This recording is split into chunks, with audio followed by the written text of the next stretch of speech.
The massive ship appeared above Earth without warning. It was bigger than any city, casting shadows that stretched across entire countries.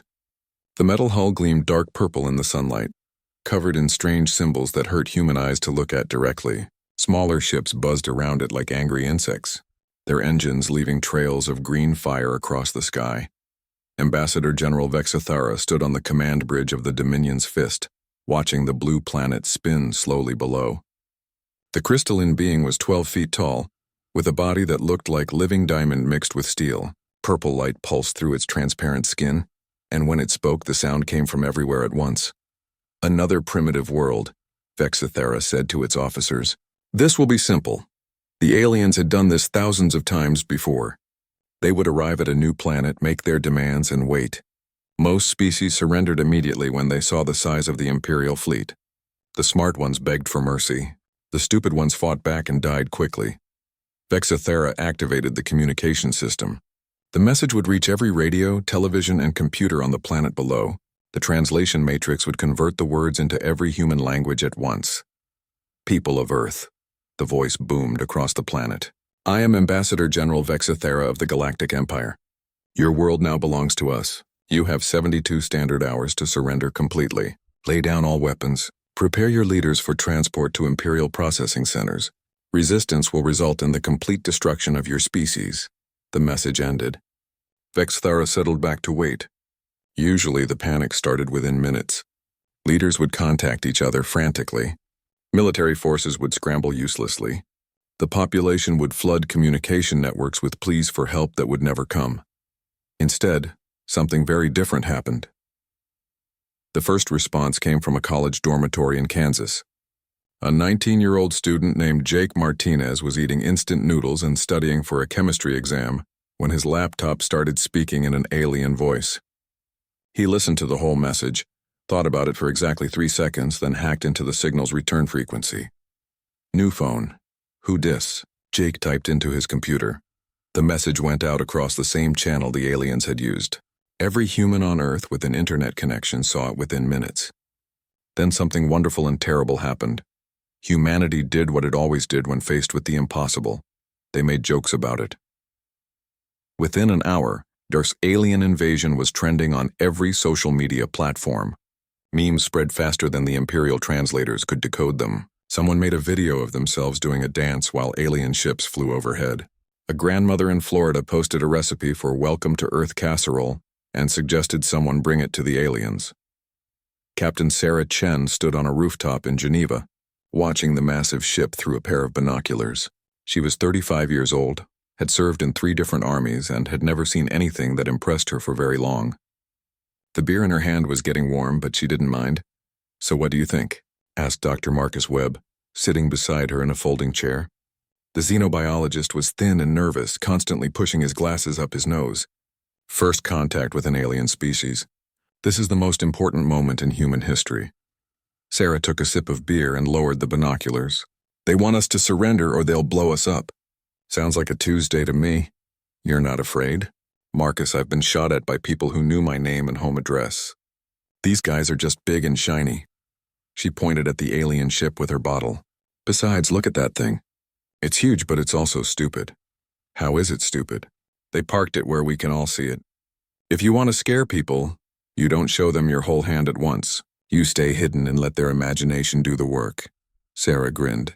These guys have been winning fights for so long they forgot how to think. Down in the streets below, Geneva was not panicking. People were gathering in groups, pointing at the sky and taking pictures. Someone had set up a hot dog cart and was doing great business.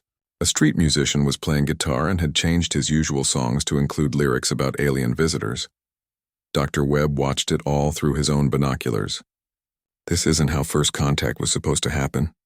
Where are the government officials? The scientists? The military? Probably stuck in meetings trying to figure out what to do, Sarah said.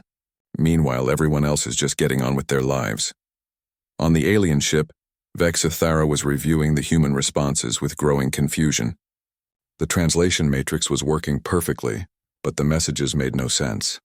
Humans were treating the invasion like entertainment. They were making jokes. Some were even rating the Imperial ships on something called style points. Perhaps they did not understand the message, suggested Sub-Commander Kresh, a smaller crystalline being with orange light instead of purple. Run the translation again, Vexithera ordered. The computers confirmed that every human language had been used correctly. The message was clear and threatening. But instead of surrender, the humans were responding with things the translation matrix could only describe as humorous defiance and cultural mockery. "Sir," said another officer, "we are receiving thousands of new transmissions from the planet. What do they say?" "I am not certain, sir. Many appear to be images of small Earth creatures making facial expressions. Others are repeated phrases that our computers cannot categorize." Vexithara examined the data streams. The humans were flooding their communication channels with pictures of cats, videos of people dancing, and something called memes that seemed to be jokes about the invasion itself. One particularly popular image showed an alien ship with text that read, "Came to conquer Earth. Humans made memes about it. Day ruined." "This is not how conquest works," Vexthera muttered. Back on Earth, the hastily formed Earth Defense Council was meeting in an underground bunker in Switzerland. The world's military leaders sat around a table covered with papers, maps, and empty coffee cups. They had been arguing for 6 hours about how to respond to the alien threat. "We could try to negotiate," suggested General Morrison from the United States. "With what leverage?" asked Admiral Zhang from China. "They have ships that could level continents." "Then we fight," said Colonel Okafor from Nigeria. "Go down swinging." Captain Chen walked into the room without being invited. She had used her security clearance to get past the guards, mostly because she was curious about what the important people were doing. "Any decisions yet?" she asked, grabbing a chair. "This is a closed meeting," General Morrison said. "The aliens gave us 72 hours. You've been talking for 6 of them." Sarah sat down anyway. "What's the plan?" "We're still discussing options," Admiral Zhang said carefully. Sarah laughed. "You don't have a plan." "It's a complex situation," Colonel Okafor protested. "No, it's not. They want us to surrender. We don't want to surrender. Everything else is just details." Sarah pulled out her phone and showed them the screen. "While you've been meeting, my nephew posted a video of himself playing the alien transmission at double speed and dancing to it. It has 3 million views." The military leaders stared at the phone in confusion. "The point," Sarah continued, "is that humanity is already responding. We're just not responding the way anyone expected, including them." She pointed toward the ceiling where, somewhere far above, alien ships waited for an answer that would never come in the form they expected. "So here's what I think we should do," Sarah said, finishing her beer. "We keep being human, and we let them figure out what that means." The deadline was 12 hours away, and Vexithara had never been more confused in its 3,000-year military career. The humans were supposed to be terrified by now. They were supposed to be begging for mercy or mounting a desperate last defense. Instead, they were having parties. The Ambassador General stared at the tactical displays showing Earth's surface. Every Imperial probe sent down to assess human military capabilities had returned with data that made no sense. Humans were gathering in large groups around the landing sites, but they were not armed. They were carrying food, music devices, and colorful banners with messages like "Welcome to Earth" and "We come in peace, do you?" "Report," Vexithara commanded. Sub-Commander Kresh looked nervous, which was unusual for a crystalline being. "Sir, the humans appear to be celebrating our arrival." "Impossible. They are planning something. What do our tactical computers say?" "That is the problem, sir. The computers cannot analyze human military doctrine because it appears that humans do not have one." Vexthara's purple light flashed brighter. "Every species has military doctrine. How do they fight wars? According to our data, they fight wars by making things up as they go along. Their military history shows no consistent strategy, except something they call adaptive chaos." On Earth, Admiral Rosa Torres sat in her new office at the Earth Defense Council headquarters. The Spanish woman had been pulled out of retirement to coordinate humanity's response to the alien threat. She was 60 years old, had gray hair tied in a practical bun, and had spent 40 years learning how to fight wars that made no sense.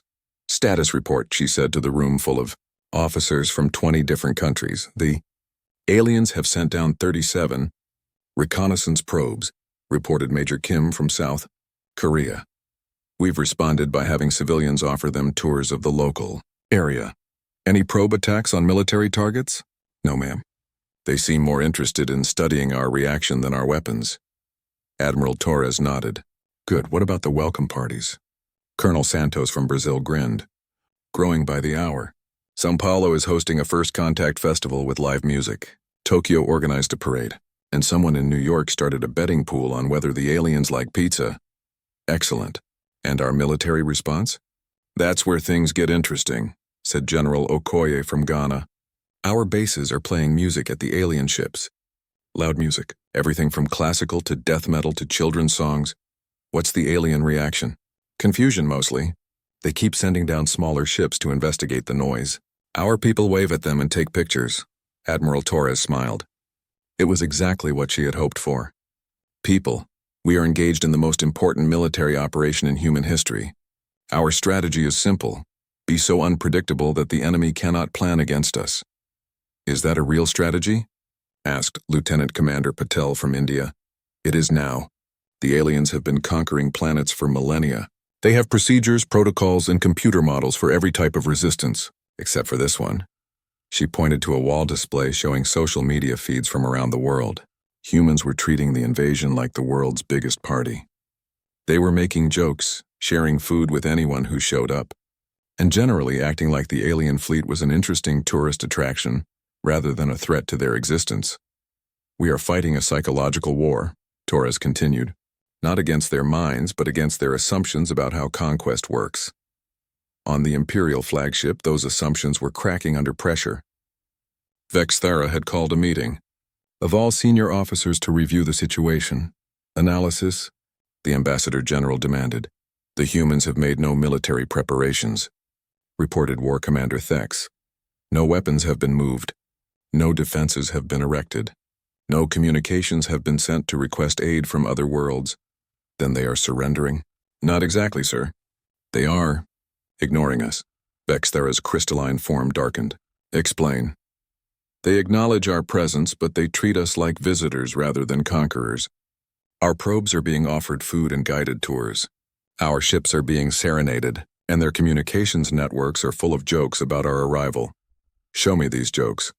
The display screen filled with human memes. One showed an alien ship with text reading, "Traveled 40,000 light years to conquer Earth. Humans are having a block party. Not sure what to do now." Another showed a picture of a grandmother offering cookies to an Imperial probe with the caption, "Alien invasion or not, everyone gets fed in this house. This is psychological warfare," Vexthera said. They are trying to confuse us. Perhaps, sir. But if it is warfare, it is unlike anything in our databases. War Commander Thex brought up tactical projections. Sir, our computers cannot generate attack plans. Every simulation ends the same way. We destroy their cities and they respond by having memorial parties and making sad songs about us. What does that mean? It means they have weaponized their own extinction, sir. If we destroy them, they will haunt our reputation forever. Every species in the galaxy will remember us as the ones who killed the species that welcomed everyone with food and music. Vexthera stared at the data in growing alarm. The humans had accidentally discovered the one strategy the Empire had no defense against: refusing to be afraid. Down on Earth, the strategy was working better than anyone had planned. Captain Chen stood on a beach in California, watching Imperial dropships land in the sand. Instead of soldiers, the ships were met by surfers offering to teach aliens how to ride waves. "This is insane," Dr. Webb said, taking pictures of the scene. "No, this is brilliant," Sarah replied. "Look at them." The aliens who had emerged from the dropships were clearly scouts or advanced troops. They were tall silver beings with too many arms and weapons that could probably level city blocks, but they stood on the beach looking completely lost while humans offered them sunscreen and cold drinks. "They don't know what to do," Sarah continued. "Their whole military doctrine is based on fear and intimidation. But you can't intimidate people who are trying to be your friend." One of the alien scouts approached them. It was 7 feet tall and looked like it was made of liquid metal. When it spoke, the words came through a translation device on its chest. "I am Scout Leader Zix of the Imperial Forces," it said. "Why are you not afraid?" Sarah thought about it for a moment. "Why should we be afraid? We are here to conquer your world." "Okay, you want some coffee while you do that?" "It's fresh," the alien stared at her. Its metal skin rippled in what might have been confusion. "I do not understand." "We are your enemies, are you?" Sarah asked. "I mean, you haven't hurt anyone yet. You've been pretty polite, actually. Your ships are impressive, your technology is amazing, and you seem like reasonable people. Why exactly are we supposed to be enemies?" Scout leader Zik stood silently for a long moment. Then it said something that its translation device did not convert. "I think it's swearing," Dr. Webb whispered. "Probably asking its commanders for new orders." Sarah agreed. "This isn't going the way they planned." Around the world, similar scenes were playing out. Imperial forces kept landing, expecting resistance or surrender.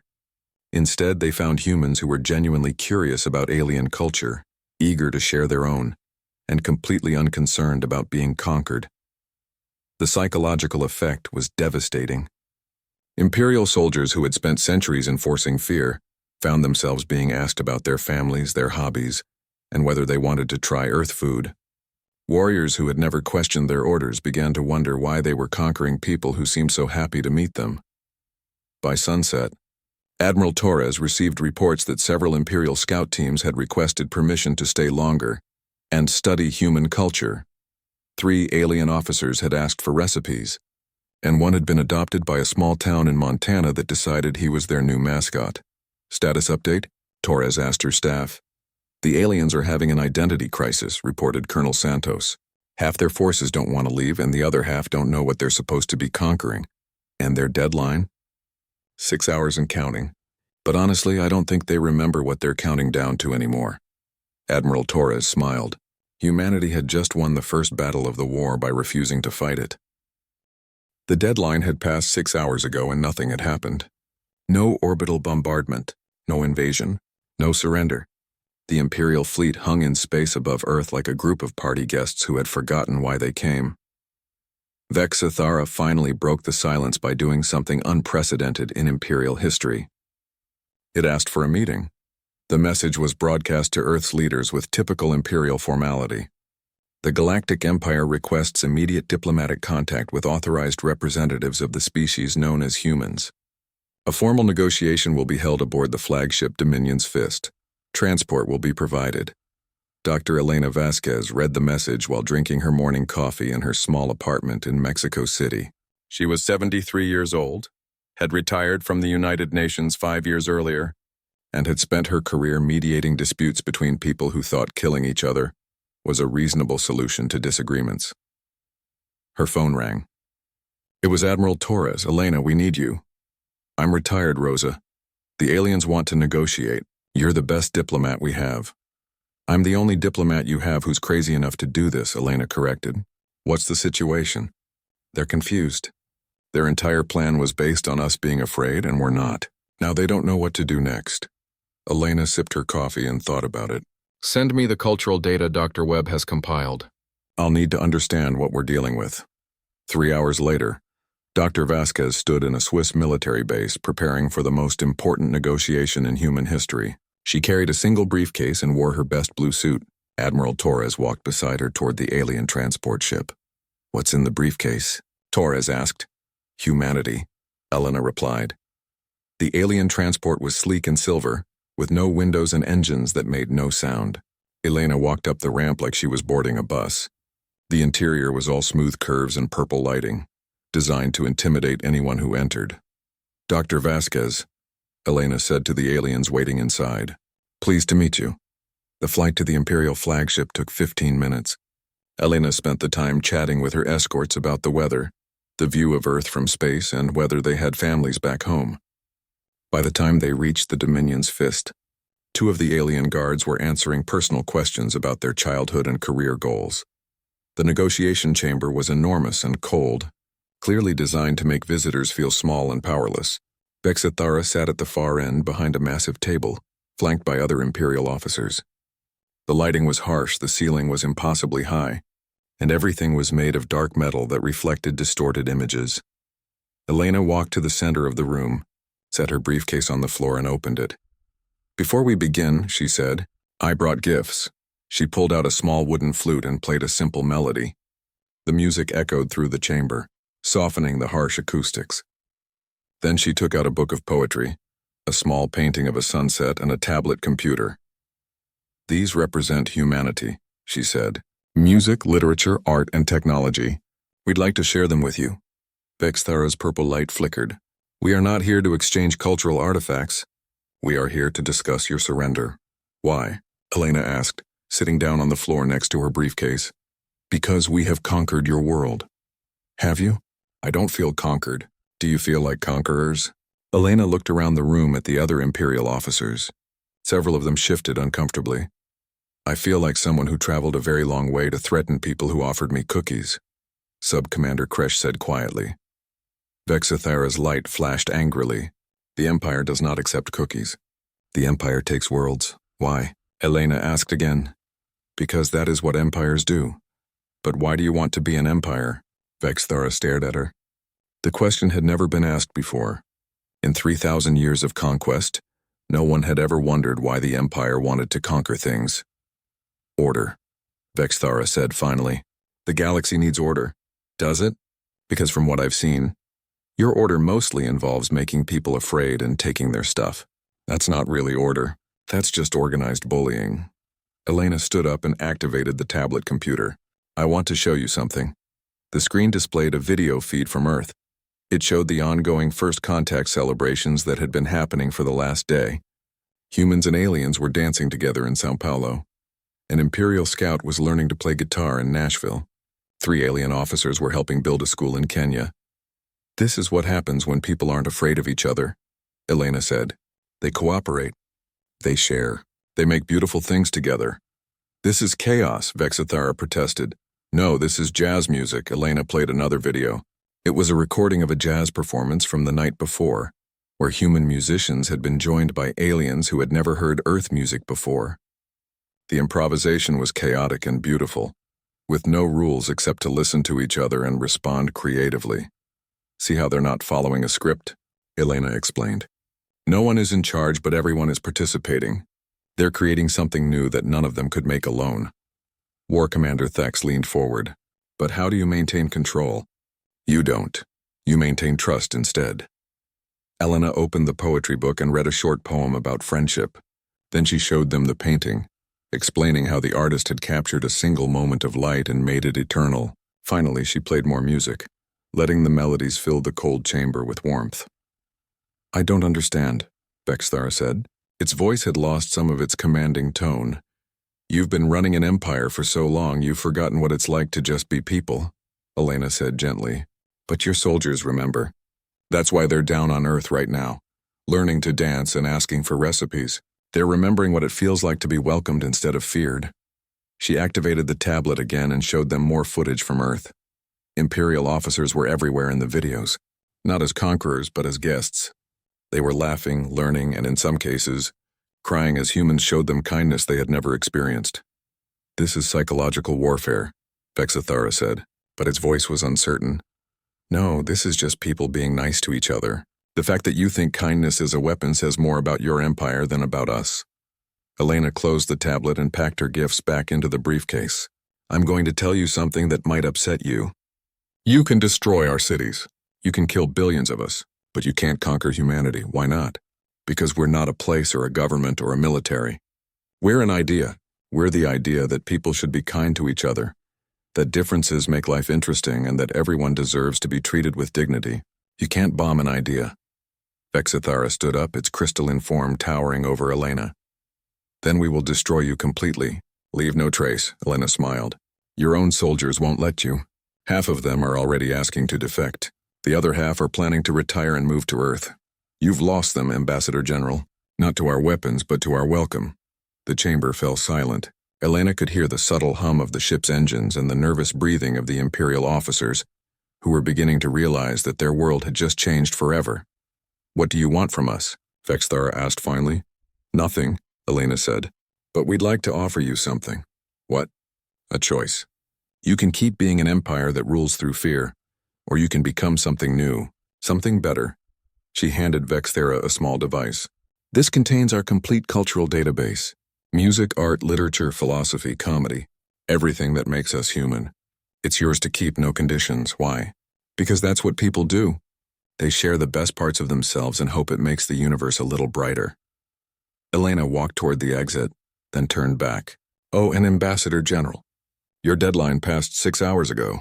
If you were going to destroy us, you would have done it already. The fact that you're talking to me instead means you've already made your choice. You just haven't admitted it yet." She left the Imperial officers sitting in their cold chamber, staring at a small device that contained the most dangerous weapon humanity had ever created. The idea that the universe could be a kind place if people just decided to make it one. The change started small in the Outer Rim territories where news traveled slowly and Imperial control was lighter. A Zephyrian mining foreman named Clix received a data packet through the Galactic Communication Network. It was supposed to be a routine status report, but someone had hidden something else inside it. The hidden file was a video from Earth. It showed humans and Imperial soldiers working together to build a playground for children. The humans were laughing and the soldiers were learning to use hammers. At the end, everyone shared a meal while small human children climbed on the aliens like they were playground equipment. Clix watched the video 3 times before sharing it with the other miners. Within a day, it had spread to every Zephyrian colony in the sector. "Look at this," Clix said to his work crew during their break. "The humans made the Imperial soldiers be happy." The concept was so strange that the Zephyrians had to create a new word for it. For 300 years, they had mined rare metals for the Empire under constant threat of punishment. No one had ever suggested that soldiers could be happy, or that work could be anything other than fear and obligation. "What if we tried being happy?" asked a young miner named Zara. "The Imperials would punish us," Clix replied automatically. "Would they? The soldiers in the video don't look like they want to punish anyone." The next day, the Zephyrian miners tried an experiment. Instead of working in scared silence, they started singing while they mined. Old Zephyrian work songs that their grandparents had taught them before the Empire arrived. Songs about sunlight and friendship and the joy of creating beautiful things. Production dropped by 30%. But for the first time in centuries, the miners went home without stress marks on their scales.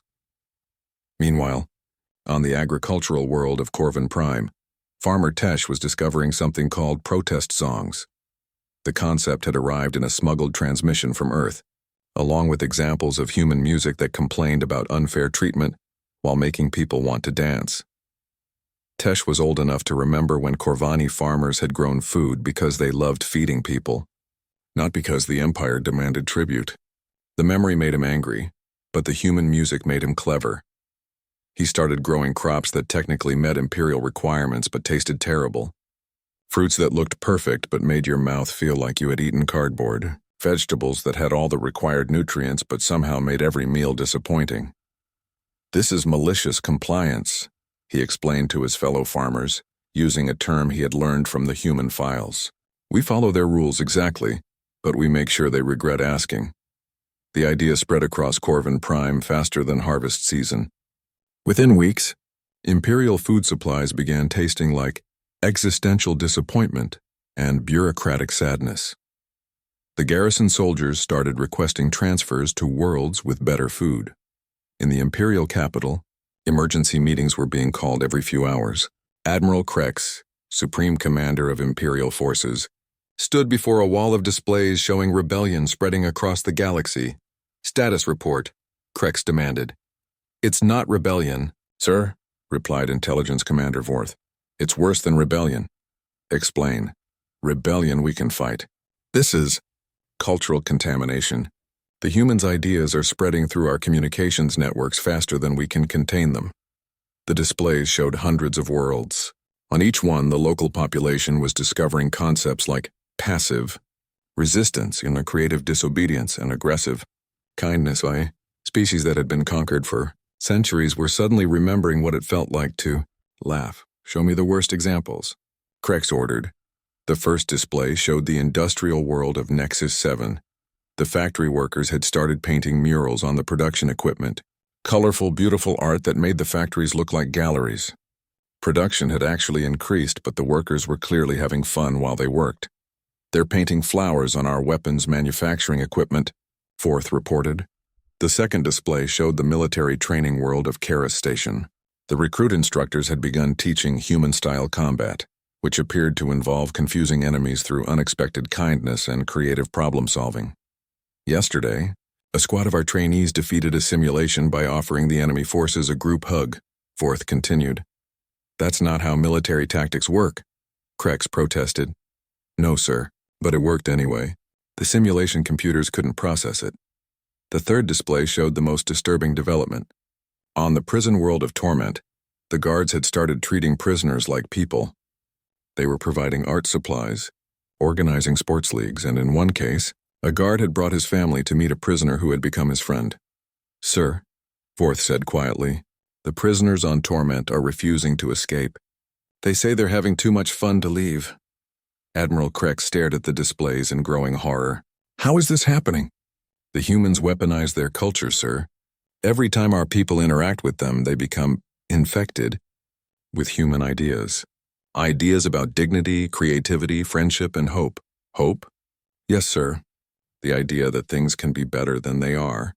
It's the most dangerous virus we've ever encountered. Back on Earth, Dr. Webb was tracking the spread of what he had started calling the kindness contagion. His computers showed data streams flowing from Earth to every corner of the galaxy, carrying human music, art, philosophy, and most dangerously, humor. It's working, he told Captain Chen as they watched the global situation room. Every species that gets exposed to human culture starts questioning imperial authority.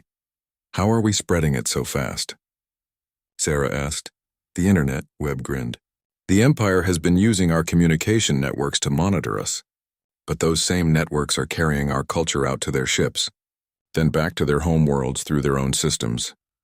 The main display showed a map of the galaxy with green dots spreading outward from Earth like ripples in a pond. Each dot represented a world where rebellion was starting, not through violence but through joy. Look at this. Webb pointed to a sector near the galactic core.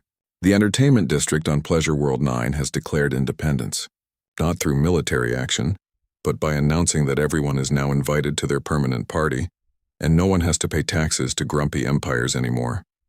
Sarah laughed. What did the Empire do? They sent a fleet to retake it. But when the ships arrived, the rebels offered them shore leave and free drinks. Half the Imperial Navy is now on permanent vacation. Admiral Torres joined them at the display. Status report on our guests?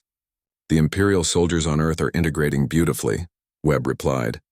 300 have requested political asylum. 500 want to bring their families for visits. And 2 have started a folk music band with some humans from Ireland. Any word from their command structure? Radio silence from the flagship. But we're picking up increased communication traffic between Imperial worlds. It looks like they're losing control of their own empire. Good, Torres said, because we just received another message. She activated the main communication screen. Ambassador General Vexithara appeared, but the proud crystalline being looked different. Its purple light was dimmer, its posture less rigid. People of Earth, Vexithara said, and its voice was uncertain. The Galactic Empire. Requests assistance, Sarah raised an eyebrow. Assistance with what? Our empire is dissolving. Our people are refusing orders, abandoning posts, and in many cases throwing parties instead of maintaining military discipline. They are becoming human. Dr. Webb leaned forward. Is that a problem? Yes, no, I am not certain anymore. Vexithara's light flickered. We have spent 3,000 years building an empire based on fear and control. But your people have shown us that there are other ways to organize a civilization, ways based on cooperation and mutual respect. And, Torres prompted, we do not know how to do cooperation. We only know conquest. Will you teach us? The room fell silent. The greatest military empire in galactic history was asking humanity for help learning how to be nice to people. Sarah started laughing first. Then Webb joined in. Within moments, the entire room was laughing at the beautiful absurdity of the situation. Yes, Torres said finally. Yes, we'll teach you. But first we have some conditions. What conditions? You have to say please. There was a long pause. Then for the first time in Imperial history, Ambassador General Vexithara said, please. The word echoed across the communication networks, reaching every Imperial world simultaneously. It was such an alien concept coming from their leadership that it caused mass confusion, followed by mass celebration, followed by the complete collapse of Imperial authority, as soldiers and civilians realized their leaders had just admitted they needed help from the people they had been trying to conquer. The revolution was complete. Humanity had conquered the galaxy without firing a single shot. They had done it by teaching the universe the most dangerous idea of all, that everyone deserves to be treated with kindness.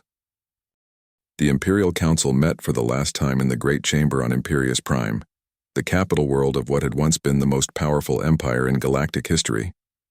The massive room had been built to intimidate, with towering walls and cold lighting that made everyone feel small and powerless. Today it just felt empty.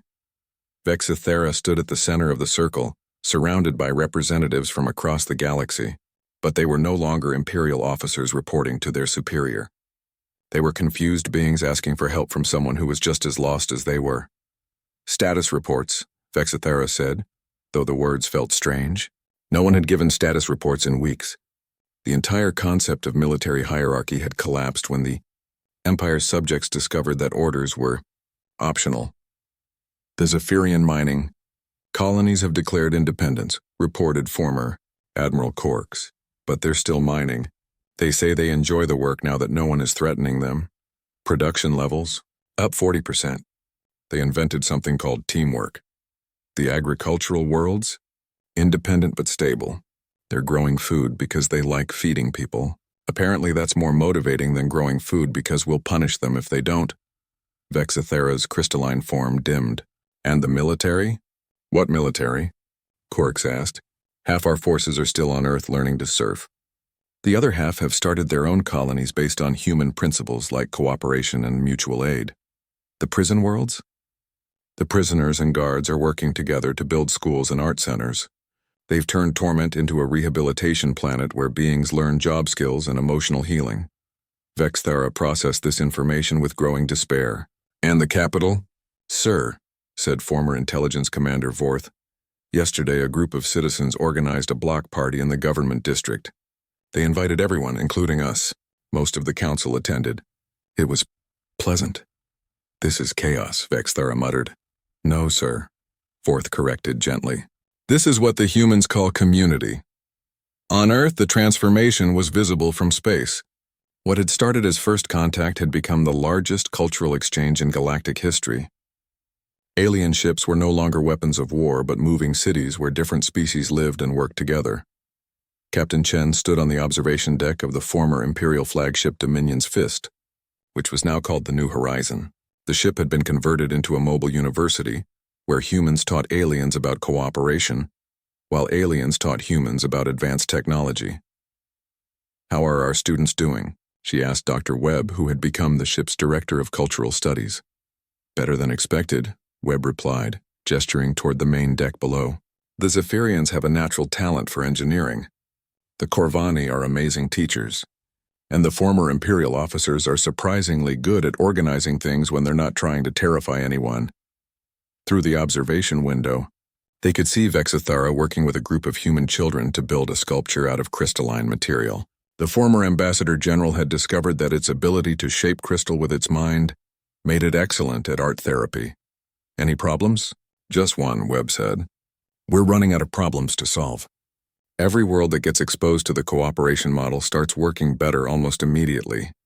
It's like the entire galaxy was just waiting for permission to be nice to each other. Admiral Torres joined them, carrying a tablet full of reports. Update from the Galactic Council meeting. All Imperial worlds have voted to dissolve the Empire and form the Galactic Cooperative. All of them? Sarah asked. Every single one. Even the most militant worlds decided they'd rather try cooperation than go back to the old system. What about resistance from the old guard? There is no old guard left. The last Imperial loyalists were Admiral Krex and his personal fleet. They held out for 3 weeks, then requested asylum on Earth after their own crews mutinied and demanded vacation time.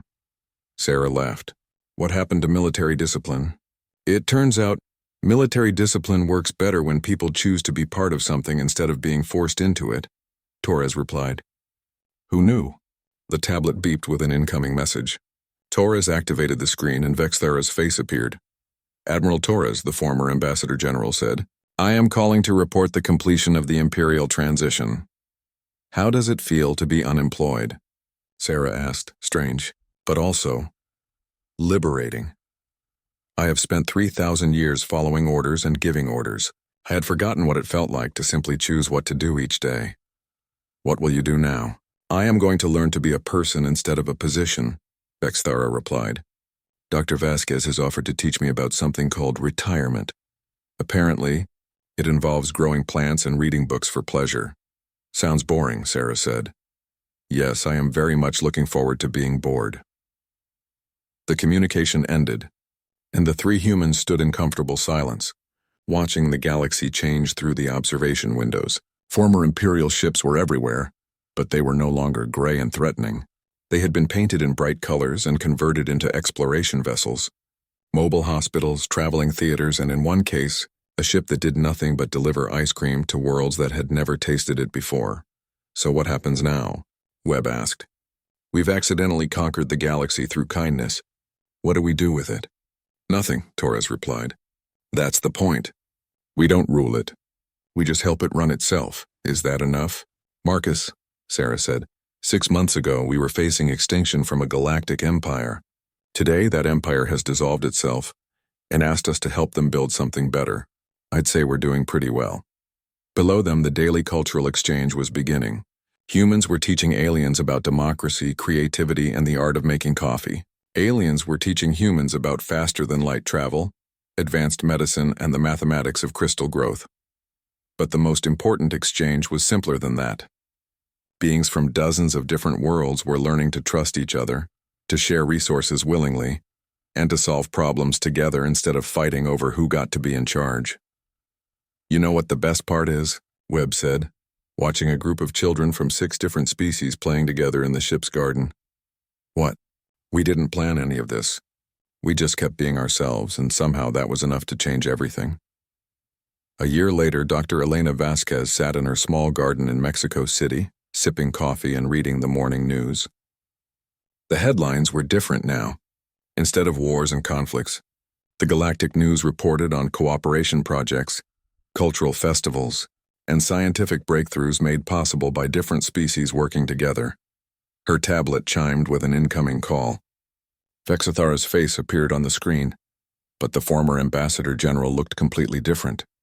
Its crystalline form was brighter, more colorful, and somehow more alive. Elena, Vex said, I wanted to thank you. For what?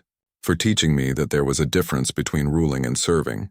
I have been elected to the Galactic Cooperative Council. Congratulations. What will you do? Help organize the new trade routes. It turns out that when worlds cooperate instead of being exploited, they produce amazing things.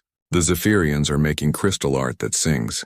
The Corvani have developed fruits that taste like happiness. And humans, what about humans? Humans have become the galactic ambassadors. Every world wants human advisors to help them learn cooperation and creativity. Elena smiled. Just remember what I taught you about power.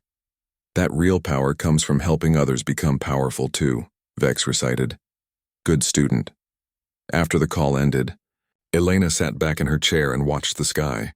Somewhere up there, former Imperial worlds were learning to govern themselves through consensus and mutual aid. Former soldiers were becoming teachers, artists, and healers. And throughout the galaxy, beings who had lived in fear for millennia were discovering what it felt like to be safe, valued, and free. Humanity had set out to survive first contact with an alien empire. Instead, they had accidentally taught the universe how to be kind. It wasn't a bad day's work for a species that still couldn't agree on how to make the perfect cup of coffee. The stars shone brighter that night, as if the galaxy itself was smiling.